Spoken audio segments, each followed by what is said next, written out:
Good morning, I am Mr. Ish. Let's continue with these topics that we've been looking at, and this one specifically analyzing domain from a graph. You know, domain are the set of possible inputs, the valid inputs that you can put into your function and obtain a good output. When you're looking at a graph and you're trying to figure out what the domain is, always, as a tip to you all, look at only the x values, the valid x values, because these are your inputs. Don't be looking at the y values at all. When you're trying to figure out what the domain is for a graph, you're always looking from the left to the right extent of your curve. That's what you're exactly looking at, like how far the curve goes to the left and how far to the right, and always look beyond the curve that you're seeing, because the function might very well extend beyond exactly what your curve is showing. So never limit yourself only to what you see. Imagine where the curve would be outside that curve that you're actually seeing. The best way to do these type of questions is actually to do some good examples followed by two questions that we will look at over here in this video. Look here clearly at this. When you're looking at like a parabolic curve, when you're asked what's the domain of this curve, you're looking at only the x-axis values. How far to the left and how far to the right is this curve extending? You know, you have to look beyond here. For this, you would very well know that the curve would extend infinitely to the left and infinitely to the right. Therefore, the domain would be minus infinity up to infinity, and that would be a good value for that domain.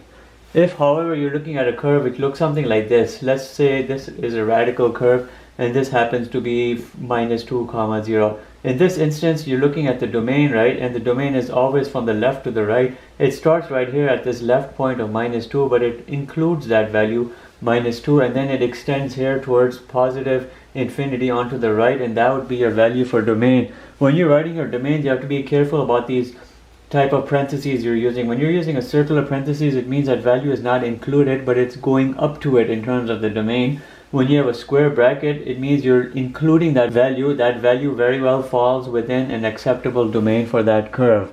Let's look at two excellent questions for this video. Alright, we have two curves over here, and this is my question number one, having two parts. We have to find the domain of each of these graphs. When you're looking over here, you're seeing something which is equal to 1 over x. This is one of those equation forms you should be familiar with in terms of the graph.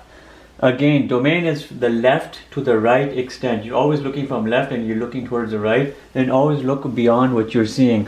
When I'm looking from the left side, I know this curve is going here up to minus infinity. It just keeps going towards that direction, so it's minus infinity. As I'm coming towards over here, there's a little break over here in terms of the x-axis values.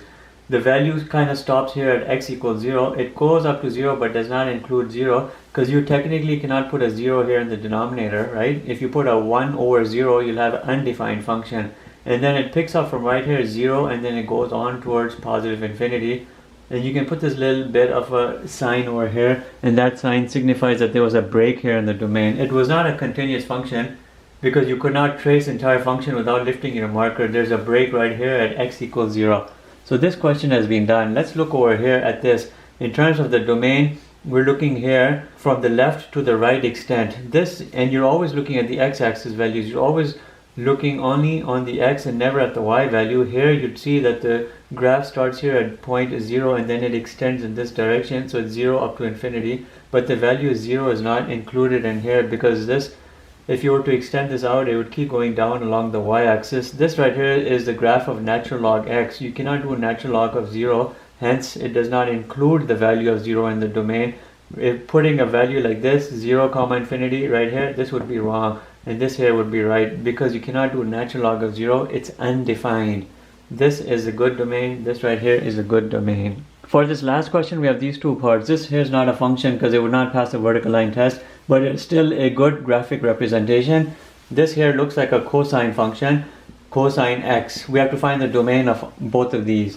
If you're looking over here, you're always looking at only the x-axis values, and you're always looking only at the left to the right extent. This domain starts from right here at minus 2 and it goes up to here positive 2. So the domain must be minus 2 comma 2. Now we have to determine what type of parentheses will include, and they'll be the square parentheses, because these values will actually be points on the curve and they are within the domain. They're valid, legitimate points, so you do the square brackets. For a cosine curve, like usually the sine, these are always going from minus infinity to positive infinity. That always happens to be the domain of these basic trigonometric functions, cosine and sine, because they're always going infinitely outside what you're seeing. And this right here would be a good answer, and this here is a good answer. So with that, let's end this video, and I will tell you again, always look from the left to the right, and always focus only on the x-axis values for the domain. Look carefully beyond what you're seeing. If in case the curve would be going forever in one direction, you have to incorporate that into your answer. Thank you for watching. Have a nice day.